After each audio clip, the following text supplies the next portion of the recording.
সেই ছোট্ট থেকে শুনে আসছি যে সকালে ঘুম থেকে ওঠার পর আগে বাসি ঘরটাকে ঝাড়ু দিয়ে নিতে হয়, আর সে কাজটা আমি প্রতিদিন করে থাকি। সকালে ঘুম থেকে ওঠার পর আগে বাসি ঘরটাকে ঝাড়ু দিয়ে নিই। হ্যালো এভরিওয়ান, নমস্কার। কি অবস্থা, কেমন আছে সবাই? আশা করছি খুব খুব ভালো আছে সবাই। আমরাও ভালো আছি তোমাদের আশীর্বাদে, ঈশ্বরের কৃপায়। আর তোমরা যে যেখান থেকে আমার ভিডিওটা দেখছো তোমাদের সবাইকে অনেক অনেক ওয়েলকাম। আশা করছি ভিডিওটা ভালো লাগবে তোমাদের। যদি ভিডিওটা ভালো লাগে অবশ্যই ভিডিওটাকে স্কিপ না করে পুরো ভিডিওটার সাথেই থেকো। আর যারা নতুন আছো, আজই আমার প্রথম ভিডিওটা দেখছো, যদি ভালো লেগে থাকে অবশ্যই চ্যানেলটাকে সাবস্ক্রাইব করে আমার পাশে থেকে আমাকে উৎসাহ দিও।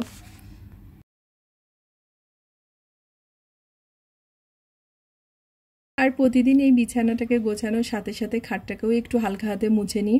আসলে প্রতিদিন যদি একটু করে মুছে নেওয়া যায় না, তাহলে ধুলাবালিটা আর কি একবারে অনেকটা জমা পড়ে না কিন্তু।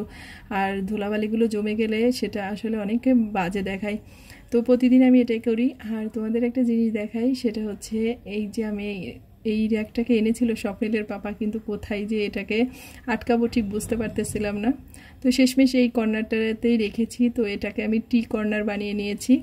আর এখানে যে গ্রিন টি, তারপরে রেগুলার যে টিটা খাওয়া হয় সেটা রেখেছি। তারপর উপরে যে চিনি, আর এই পাশে হচ্ছে কফির যে মানে জারটা, তার মধ্যে আর কি গোড়া দুধ রেখে দিয়েছি। তারপর এখানে এলাচ, লবঙ্গ, দারচিনি, আর এই পাশে মধুটা রেখেছি। মানে চায়ের জন্য প্রতিদিন যে জিনিসগুলো আমার প্রয়োজন হয় সেগুলো এই র্যাকটাতেই রেখে দিয়েছি। আর এই র্যাকটা এনে কয়েকদিন আর কি নিচে রেখে দিয়েছিলাম, কিন্তু কিভাবে যে কোথা থেকে চাপা লেগে এই জায়গাটা ছুটে গেছে ঠিক বুঝতে পারিনি। তো লাগানোর পরে দেখি যে এখানে আর কি ছুটে গেছে। যতটা মজবুত ভেবেছিলাম ঠিক ততটা আর কি মজবুত না এগুলো। আর এই যে কিছু ডিম এনেছিল স্বপ্নিলের পাপা, তো সবসময় ডিমগুলো আনার পর আমি আর কি ভালো করে ধুয়ে তারপরে ফ্রিজে রাখি। না হলে দেখতে পারছো যে কতটা অপরিষ্কার থাকে। এইভাবে আসলে ফ্রিজে রাখাটাও ঠিক না, যেহেতু ফ্রিজে রান্না করা খাবার আবার নানা রকম খাবার থাকে, তাই না? তো আমি সেটাই করি। তো একটা পলিথিন দিয়ে হালকা করে ধুয়ে নিলাম, ধুয়ে আর এই যে ফ্রিজে এখন রেখে দিলাম। আর এখন হচ্ছে দুপুরে রান্নাটা করে নিব। তো এর মাঝে হচ্ছে স্বপ্নিলকেও পড়িয়ে নিয়েছি একটু। তো অফ ক্যামেরায় তো আরও অনেক কাজই থাকে, সেগুলো করে নিয়েছি। সব কিছু তো আসলে দেখানো যায়, কিন্তু সবাই তো আর কি দেখতে চায় না। এমনিতেই ভিডিওটাকে অনেকেই স্কিপ করে করে দেখো। তো আমি আর কি আজকে চিকেন বিরিয়ানিটা রান্না করব। তো চিকেন বিরিয়ানিটা সবাই রান্না করতে পারো হয়তো। তো আমি যেভাবে রান্না করব সেটাই তোমাদের সাথে আজকে ভাবলাম একটু শেয়ার করি। তো আজকে হচ্ছে ব্রয়লার মুরগিটা দিয়েই রান্না করব। আর কারণ হাতে সময় অনেক কম, এই মুরগিটা দিয়ে রান্না করলে তাড়াতাড়ি হয়ে যাবে। তো মুরগির মাংসটাকে ভালো করে কেটে ধুয়ে পরিষ্কার করে নিয়েছি। আর এই যে একটু লবণ হলুদ মাখিয়ে আর তেলের মধ্যে একটু ঘি দিয়ে ভালো করে মুরগিটাকে আর কি লাল লাল করে ভেজে নিব। তার আগে একটু আলু আর সিদ্ধ ডিম ভেজে নিয়েছি। তো এটা হচ্ছে বিরিয়ানির মধ্যেই দিব। আর ঘি দিয়ে না মুরগিটাকে ভাজলে অনেক ভালো হয়।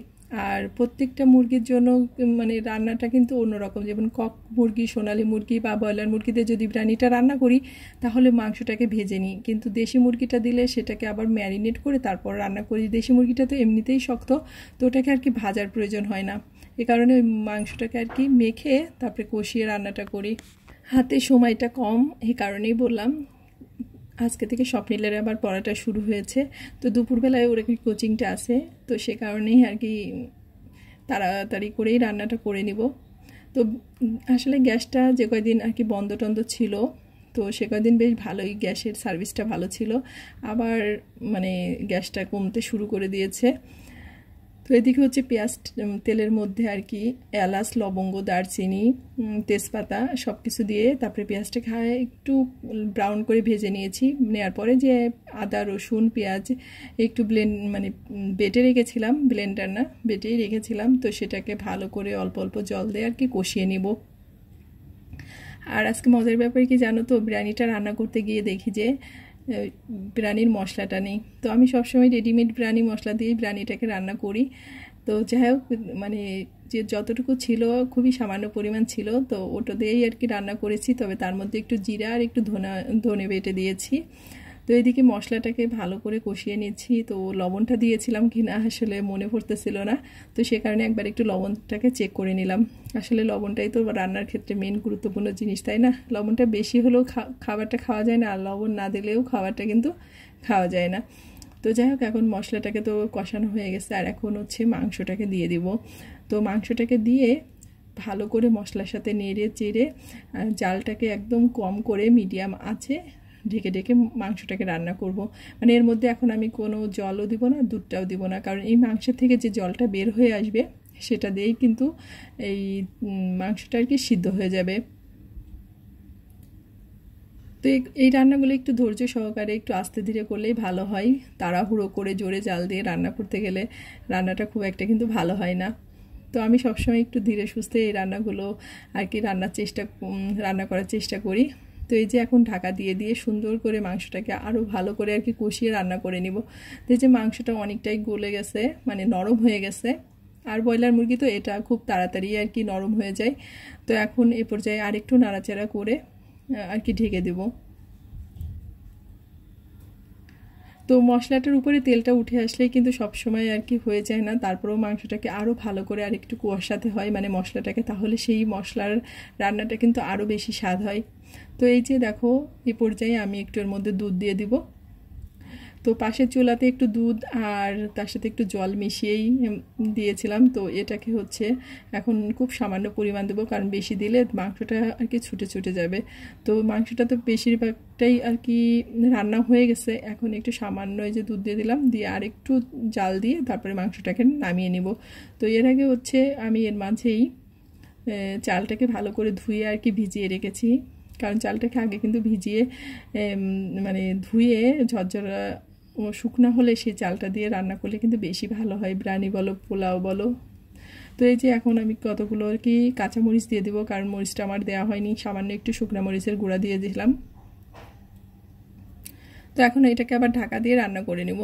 তো এই পাশে আমার মাংসটা হয়ে গেছে, আর এখনও যে চালটাকে আর কি ভেজে নিচ্ছি। তো তেলের মধ্যে ঘি দিয়ে দিয়েছিলাম, আর তার মধ্যে এলাচ লবঙ্গ দারচিনি একটু পেঁয়াজ আর আদা রসুন দিয়ে এই যে চালটাকে ভালো করে ঝরঝরে করে একটু ভেজে নিয়েছি, আর ভাজা হয়ে গেছে। এখন এই যে গরম দুধ আর জল একসাথে মিলিয়ে রেখেছিলাম, তো সেটাকে দিয়ে দিলাম, দিয়ে এখন নাড়াচাড়া করে তারপরে যে লবণটা দিয়ে দিলাম, আর একটু সামান্য পরিমাণ চিনি দিয়ে এই যে এখন মাংসটাকে মিক্সড করে দিয়ে তারপর এটাকে একবারে দমে বসিয়ে দিব। তার আগে হচ্ছে ঢাকনাটা দিয়ে চালটাকে একটু ফুটিয়ে রেখে নিয়েছিলাম। তো এখন ওই যে একটু গোলাপ জল, একটু সামান্য পরিমাণ কেওড়া জল আর যে ডিমটাকে রেখেছিলাম, তো ডিমটা দিয়ে এখন এটাকে হচ্ছে দমে রেখে দেব। এটাকে দমে রেখে দিলে একদম বিরিয়ানিটা পারফেক্ট হয়ে যাবে। আর স্বপ্নিলের তো আজকে একটু ক্ষুধাটা বেশি লেগেছে, তার কারণ হচ্ছে তার বিরিয়ানি বা পোলাও মাংস রান্না হলে একটু ক্ষুধাটা বেশিই লাগে।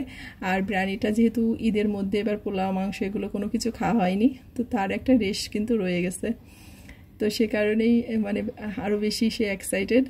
তো এখন ওর জন্যই আর কি খাবারটা বেড়ে দিচ্ছি, ওকে দিয়ে আমি আর কি স্নান করতে যাব। তো আজকের ভিডিওটা এ পর্যন্তই। যদি ভিডিওটা ভালো লাগে অবশ্যই লাইক কমেন্ট শেয়ার করতে ভুলো না ফ্রেন্ড এবং ফ্যামিলির সাথে। আর যারা নতুন আসছো, যদি ভিডিওটা কোথাও ভালো লেগে থাকে অবশ্যই চ্যানেলটাকে সাবস্ক্রাইব করে আমার পাশে থেকে আমাকে উৎসাহ দিও। ভালো থেকো সবাই, দেখা হচ্ছে পরবর্তী ভিডিওতে।